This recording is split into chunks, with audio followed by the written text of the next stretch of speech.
Vous regardez France 24, bienvenue si vous nous rejoignez. On va plus loin dans un instant avec Richard Verly, correspondant ici à Paris du quotidien Swiss Public. Bonjour Richard. Bonjour Raphaël. Merci d'être avec nous. Face à vous, Bruno Darou, chroniqueur international ici à France 24. Bonjour Bruno. Bonjour Raphaël.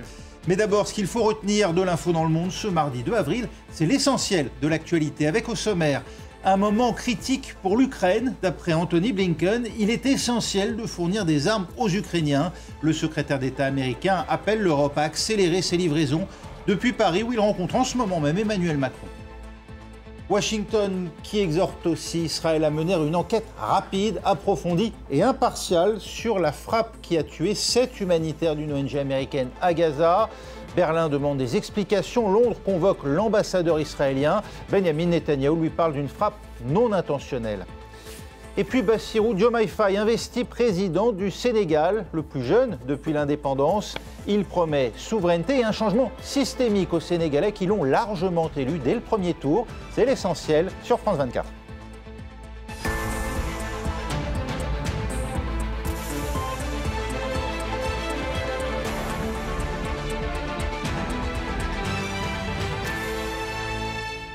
Dans 2 jours, cela fera 75 ans que l'OTAN a été créée.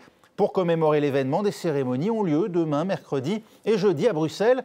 Présent pour l'occasion, le secrétaire d'État américain Anthony Blinken effectue d'abord ce mardi un crochet par Paris, reçu actuellement à l'Élysée par Emmanuel Macron pour un entretien à huis clos. Tarek Kaye, vous êtes sur place au Palais présidentiel pour France 24. Alors de quoi va-t-il être question ce soir ? Il sera question des 2 conflits qui occupent le monde aujourd'hui, à savoir la guerre en Ukraine et la guerre à Gaza. Sur le dossier ukrainien, il s'agira de la poursuite de l'aide à l'Ukraine, avec surtout à la lumière des déclarations d'Emmanuel Macron en février dernier, qui n'excluait pas l'envoi de troupes au sol, et avec d'autre part cette aide américaine tant attendue, une aide militaire de 60 milliards de dollars qui reste bloquée par l'opposition républicaine au Congrès. L'autre grand dossier est bien évidemment la guerre à Gaza, avec ce cessez-le-feu immédiat que Paris et Washington souhaitent voir se mettre en place, et c'est ce qu'ont répété aujourd'hui même Anthony Blinken et son homologue français Stéphane Séjourné. Alors la France essaye de peser de son poids sur ce dossier, la France qui a envoyé hier au Conseil de sécurité de l'ONU un projet de résolution pour un cessez-le-feu immédiat. Cette visite d'Anthony Blinken intervient aussi à un moment très critique au niveau de ces relations entre les États-Unis et Israël. Les États-Unis et Israël, donc, et ces relations qui sont tendues en raison, d'une part, entre autres, de l'abstention des États-Unis lors du vote au sein du Conseil de sécurité de l'ONU la semaine dernière sur un cessez-le-feu immédiat, et d'autre part aussi sur ce refus de Washington de voir l'armée israélienne mener un assaut dans la ville de Rafah, un assaut donc que souhaite mener l'armée israélienne prochainement. Merci Tarek Kaye à l'Élysée pour France 24, l'Élysée, où donc se retrouvent en ce moment Emmanuel Macron et Anthony Blinken, qui s'est auparavant exprimé. C'était à l'issue de ses rencontres avec le ministre français des Affaires étrangères Stéphane Séjourné, puis son homologue aux armées Sébastien Lecornu. L'occasion d'adresser une mise en garde à Israël après la frappe à Gaza qui a coûté la vie à 7 humanitaires de l'ONG américaine World Central Kitchen. Écoutez.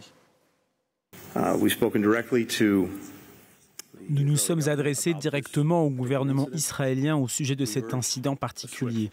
Nous avons insisté pour qu'une enquête rapide, approfondie et impartiale soit conduite afin de comprendre exactement ce qui s'est passé. Et comme nous l'avons fait tout au long de ce conflit, nous avons fait comprendre aux Israéliens qu'il était absolument impératif de faire davantage pour protéger des civils innocents, qu'il s'agisse d'enfants, de femmes et d'hommes palestiniens, ou de travailleurs humanitaires, ainsi que pour acheminer plus efficacement l'aide humanitaire à un plus grand nombre de personnes.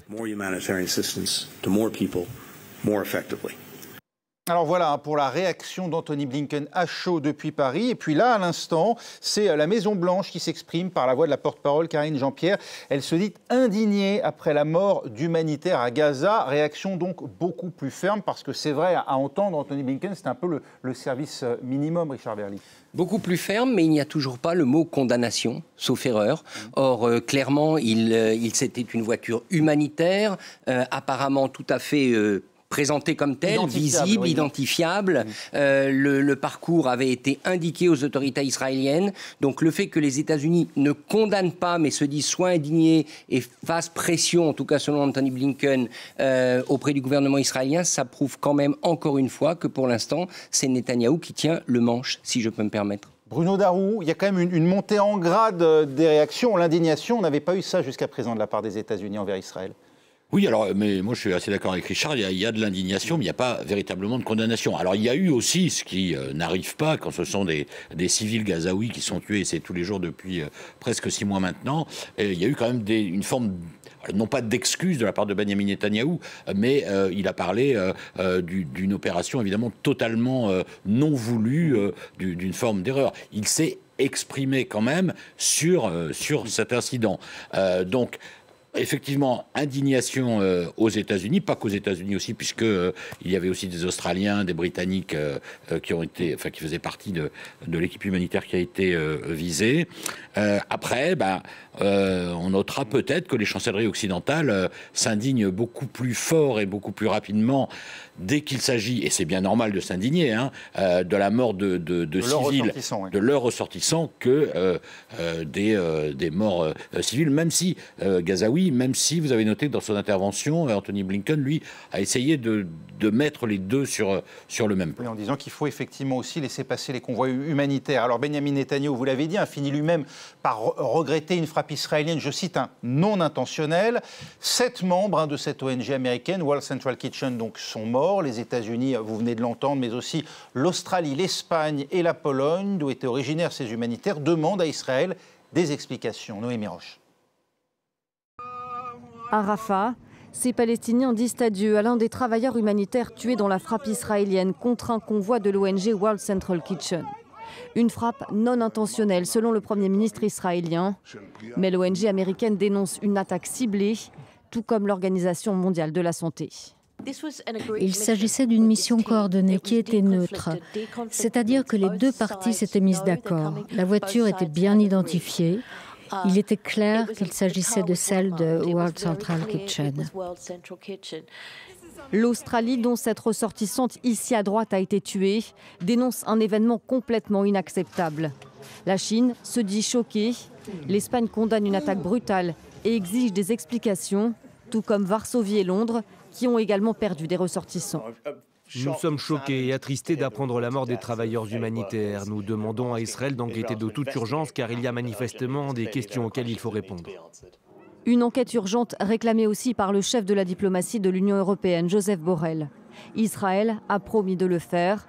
Les États-Unis se sont dit profondément troublés et ont appelé à protéger les travailleurs humanitaires. Voilà, Berlin demande à Israël une enquête approfondie. L'ambassadeur d'Israël à Londres, lui, est même convoqué par les autorités britanniques. Richard, c'est la bavure de trop pour Israël ? Alors, quand vous écoutez Benjamin Netanyahou, non intentionnel, moi je ne sais pas ce que ça veut dire. Quand on voit ce type de frappe, quand on voit la voiture qui a reçu le missile ou la bombe directement sur le toit, une frappe non intentionnelle, ça voudrait dire que c'est une erreur de tir ou ça voudrait dire que le véhicule n'était pas bien identifié, autrement dit qu'il a été visé à la place d'un autre.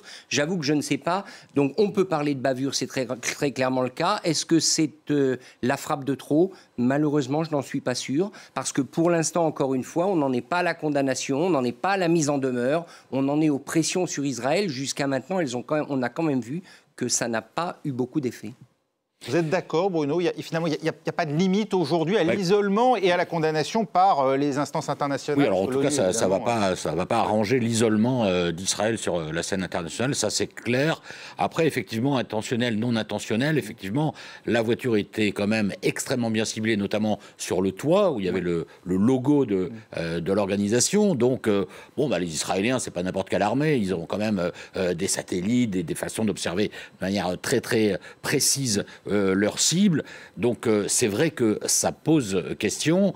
Alors, il y a déjà des commentaires, alors évidemment très très favorables aux Palestiniens dans le monde arabe, qui disent que comme cette organisation humanitaire World Central Kitchen était chargée de distribuer des repas, ils en fournissaient, je crois, plusieurs milliers par jour, eh bien le fait de frapper cette organisation, évidemment, c'est une façon encore de faire en sorte que l'aide, le peu d'aide humanitaire qu'il y a, soit encore plus difficile, soit encore moins accessible en fait pour les habitants de la bande de Gaza. Il va y avoir cette, je ne sais pas comment dire, rumeur ou info, enfin on ne sait pas pour le moment, oui. Mais évidemment ce n'est pas une bonne chose pour l'image d'Israël qui est déjà largement abîmée. Dans un contexte, on le sait, où une partie du cabinet de guerre israélien réclame ouvertement l'exil des Palestiniens, c'est-à-dire le fait qu'ils quittent Gaza. Rendre la situation invivable à Gaza, c'est aboutir à ce que les gens quittent le territoire. Et il y a encore, toujours rappelons-le, ce plan d'offensive à Rafah qui n'a pas encore été mis à exécution, mais sauf erreur, qui a été approuvé et qui n'a pas été abandonné.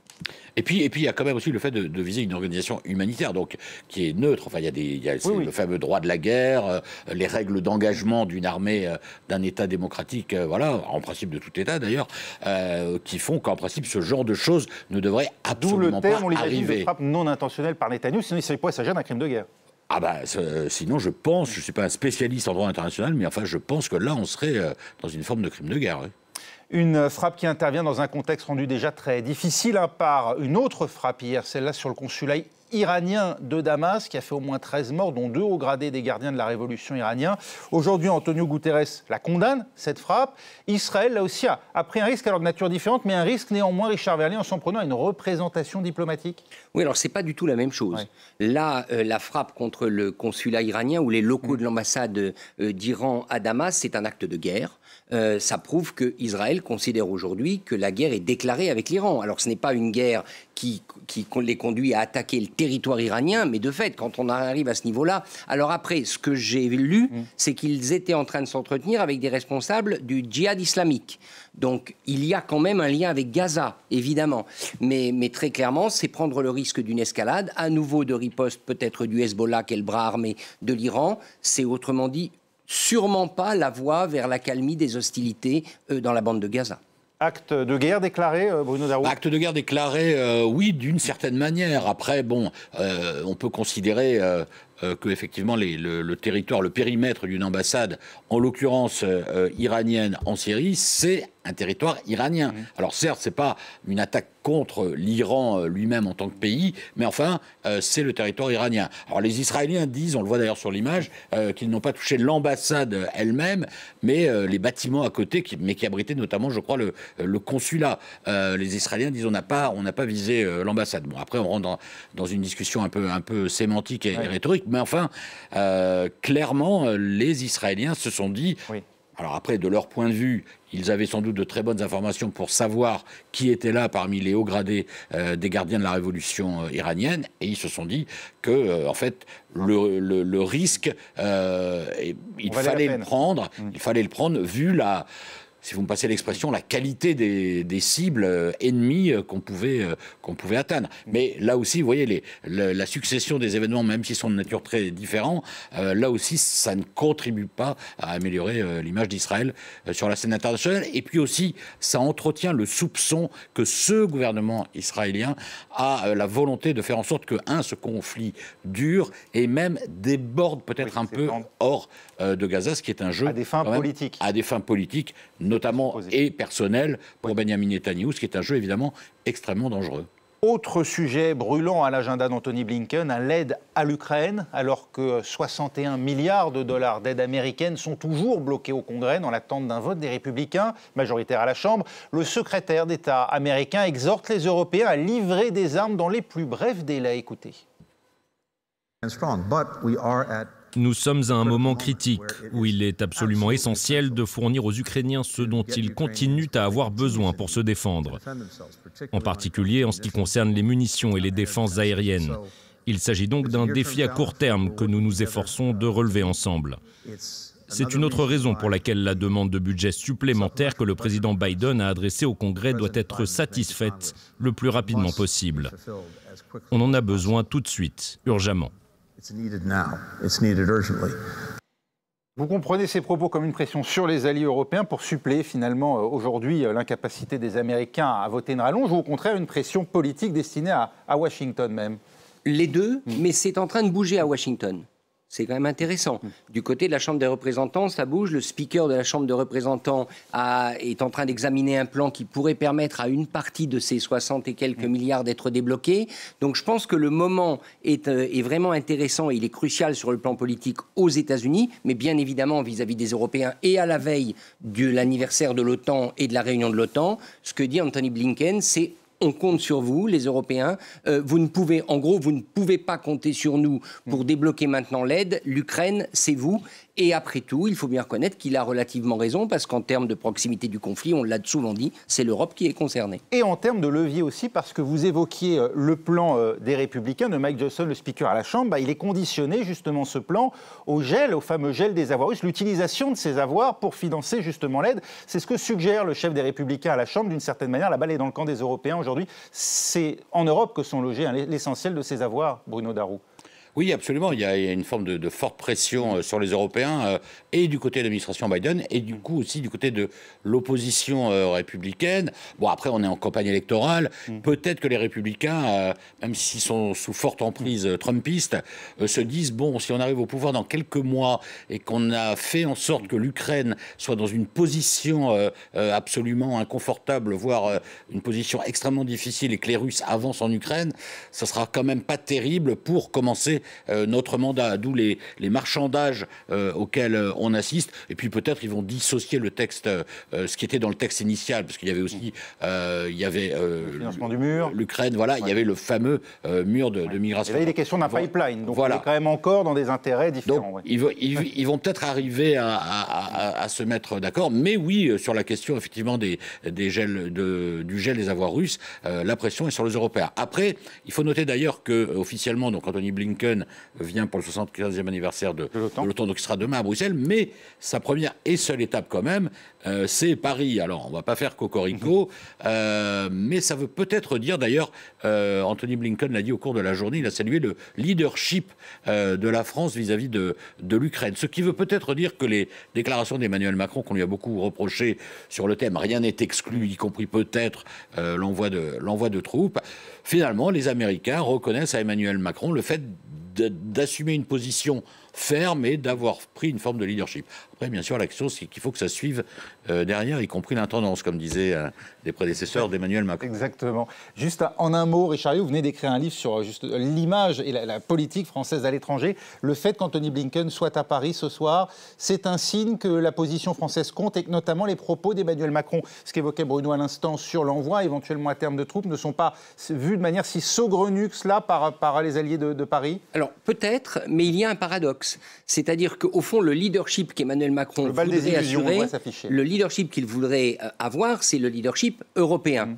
Mais ce qui est intéressant là, c'est qu'il passe par les États-Unis pour avoir ce leadership. Autrement dit, il n'a pas réussi à convaincre l'ensemble de ses pairs européens au sein de l'Union européenne, même si quelques pays lui ont plutôt donné raison. Et c'est par Washington qu'il se retrouve investi du rôle de leader européen. C'est quand même assez amusant pour un président qui, avant tout, se dit et se présente comme un souverainiste européen et qui défend une Europe puissance. Ça et prouve une autonomie stratégique. Voilà, ça prouve que la puissance européenne, elle est toujours reliée par un fil assez épais à Washington. Et ce livre, Le bal des illusions avec François d'Alençon, ce que la France croit, ce que le monde voit, qui vient de paraître chez Grasset.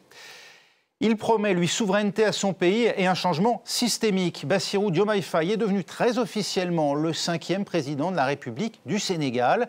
Une prestation de serment à l'issue d'une cérémonie de passation des pouvoirs avec son prédécesseur Macky Sall. Cérémonie au centre des expositions de la ville nouvelle de Diamniadio, près de Dakar, que nous décrit en images Florent Rodeau. L'écharpe présidentielle apposée sur l'épaule droite.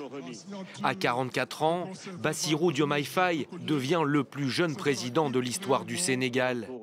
Peu connu du grand public, il y a encore peu, jamais élu, celui qui se définit comme un panafricaniste de gauche prône la rupture avec la politique menée ces 12 dernières années. Son discours d'investiture, il le prononce devant de nombreux chefs d'État du continent. Le peuple sénégalais s'est engagé dans la voie de la construction d'un Sénégal juste, d'un Sénégal prospère dans une Afrique en progrès. Pour réformer son pays où 75% de la population a moins de 35 ans et où le taux de chômage atteint les 20%, le nouveau président sénégalais a listé plusieurs priorités, comme la lutte anti-corruption ou une meilleure répartition des richesses. Fervent défenseur d'un rapport de force équilibré avec les chancelleries occidentales, France en tête, le nouveau chef de l'État a promis de rétablir la souveraineté nationale, bradée selon lui aux puissances étrangères. Aux pays amis et aux partenaires, je réitère l'engagement et l'ouverture du Sénégal à des échanges respectueux de notre souveraineté, dans un partenariat mutuellement gagnant. Le fidèle d'Ousmane Sonko s'est ensuite rendu au palais présidentiel pour la passation de pouvoir avec Macky Sall. Après la remise des insignes du pouvoir, il raccompagne son prédécesseur et peut désormais se mettre au travail. Et dire qu'il y a 3 semaines encore, Bassirou Diomaye Faye était en prison. Il y a quelque chose d'irréel à voir ce jeune homme de 44 ans, opposant résolu, polygame assumé, prendre le pouvoir dans cette démocratie stable et exemplaire qu'a été jusqu'ici le Sénégal, Bruno Darou.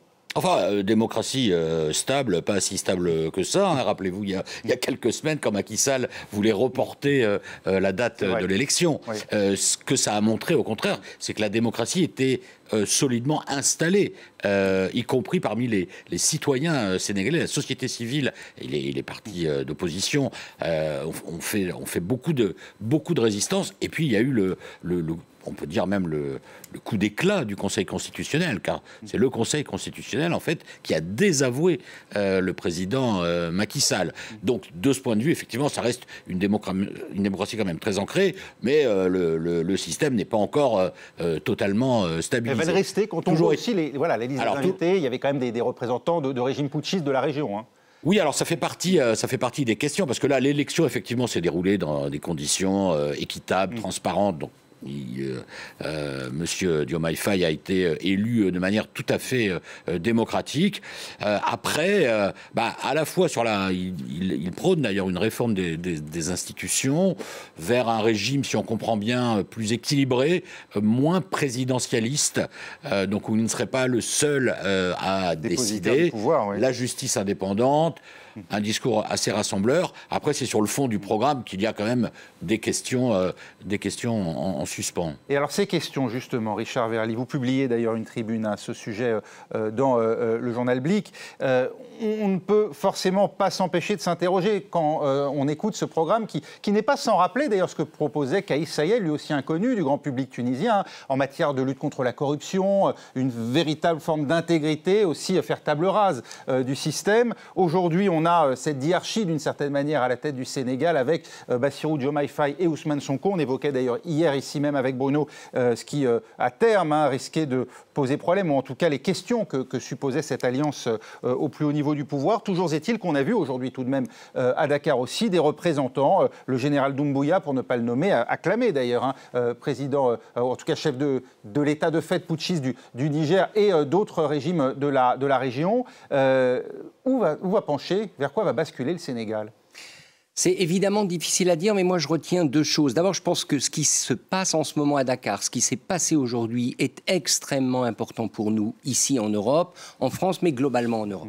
Parce que si cette expérience-là échouait, ou si elle devait donner naissance dans quelques mois, dans quelques années, à un régime autoritaire, puisque vous avez cité l'exemple de la Tunisie, c'est à ça qu'on peut penser, ce serait terrible. Ce serait terrible parce que ce qui fait la force de ce nouveau président, c'est 2 mots, c'est espoir et jeunesse, qui vont évidemment ensemble.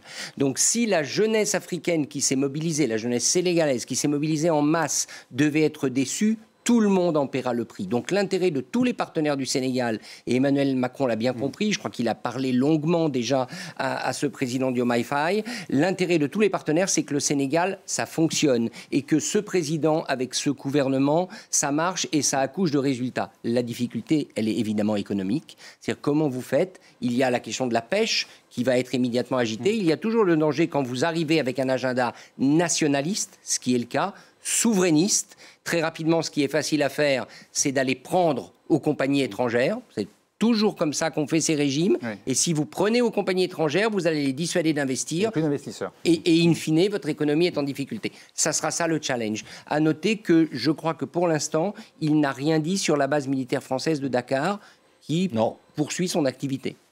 Non, c'est vrai, c'est vrai. Et ce sera à suivre dans les prochaines semaines. On verra effectivement ce qu'il en est. Un mot, vous vouliez un mot ? Non. On a le temps de conclure d'un mot d'un seul. Non, voilà, il y aura ce défi économique. Et puis, il y a le défi, justement, à l'intérieur de cette démocratie qu'il veut rassembler les paisibles, sur les droits de l'homme. Alors, il y a la question le droit des femmes, avec effectivement le fait que pour la première fois, il y aura 2 premières dames, même si la polygamie est pratiquée, en tout cas au Sénégal. Voilà, il y a quelques questions comme ça qui se posent. On verra bien. Et ben voilà, on verra bien, c'est le mot de la fin. Merci beaucoup Richard Verly. Merci. Bruno Darroux, on va plus loin, c'est terminé. On se retrouve dans 4 minutes sur France 24.